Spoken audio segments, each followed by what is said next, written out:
કૃષિ મંત્રી રાઘવજી પટેલની વિધાનસભા ગૃહમાં મોટી જાહેરાત। નેનો યુરિયા કે ડીએપી ખરીદવાની ફરજ પાડનાર વિક્રેતાઓનું લાયસન્સ થશે રદ। આપ ધારાસભ્યોએ ખાતર વિક્રેતાઓ ખેડૂતોને ફરજ પાડતા હોવાની ફરિયાદ કરી હતી। દાણાદાર ખાતરની સાથે નેનો યુરિયા અને ડીએપી ખાતર લેવાની ફરજ પાડતા હોવાની ફરિયાદ। કૃષિ મંત્રી રાઘવજી પટેલની સ્પષ્ટતા, સરકાર આવી પ્રવૃત્તિને નથી કરતી સપોર્ટ। ખેડૂતોને નેનો ખાતર તરફ વળે તે માટે સરકાર કરી રહી છે સમજાવટ। જો ફરજ પડાયાની ફરિયાદ મળશે તો ખાતર વિક્રેતાનું લાયસન્સ રદ કરવામાં આવશે। કૃષિ મંત્રી રાઘવજી પટેલે વિધાનસભા ગૃહમાં મોટી જાહેરાત કરી।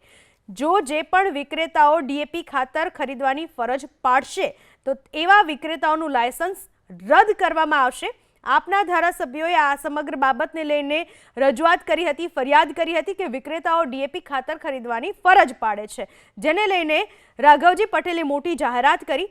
દાણાદાર ખાતરની સાથે નેનો યુરિયા અને ડીએપી ખાતર લેવાની જો ફરજ પાડતા હશે વિક્રેતા તો એવા વિક્રેતાઓનું લાયસન્સ રદ કરવામાં આવશે।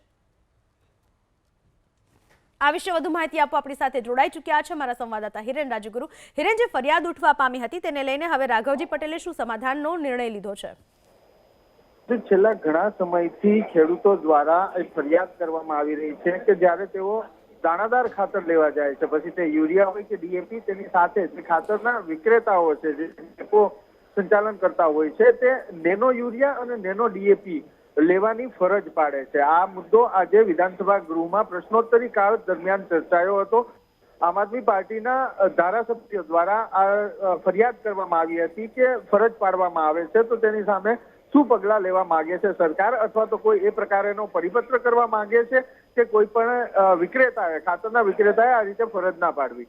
ત્યારે કૃષિ મંત્રી રાઘવજી પટેલે જવાબ પણ આપ્યો હતો અને સાથે વિધાનસભા ગૃહના તમામ સભ્યોને ખાતરી પણ આપી હતી કે કોઈ પણ જગ્યાએથી જો આ પ્રકારની ફરિયાદ મળે કે ખાતરના વિક્રેતાઓ ખેડૂતોને નેનો, ડીએપી અને યુરિયા ખાતર લેવાની ફરજ પાડે છે તો તેનું લાયસન્સ રદ કરવા સુધીની કાર્યવાહી કરવા સરકાર તૈયાર છે। સરકાર તરફથી આવી પ્રવૃત્તિને પ્રોત્સાહન નથી અપાતું, પરંતુ હા, ચોક્કસથી સરકારના એ પ્રયાસ છે કે ખેડૂતો નેનો યુરિયા અને નેનો ડીએપી ખાતર તરફ વળે, અને આ માટે થઈ અને તેમને ખેડૂતોને સમજાવવામાં પણ આવી રહ્યા છે। દરમિયાનગીરી કરતા અધ્યક્ષ શંકરભાઈ ચૌધરીએ પણ કહ્યું હતું કે જે ખાતર આવે છે દાણાદાર, એ જ ક્વોલિટીનું અને એ જ અસરકારકતાનું ખાતર નેનો પણ આવે છે, એટલે ખેડૂતો ઝડપથી એ તરફ વળે તેવા પ્રયાસ કરવા જોઈએ સૌએ, અને સરકાર પણ એ પ્રયાસ કરી રહી છે। છતાં પણ રાઘવજી મંત્રીએ કહ્યું હતું કે જો આવી કોઈ ફરિયાદ આવશે ખાતરના વિક્રેતા સામે તો તેનું લાયસન્સ રદ કરવામાં આવશે।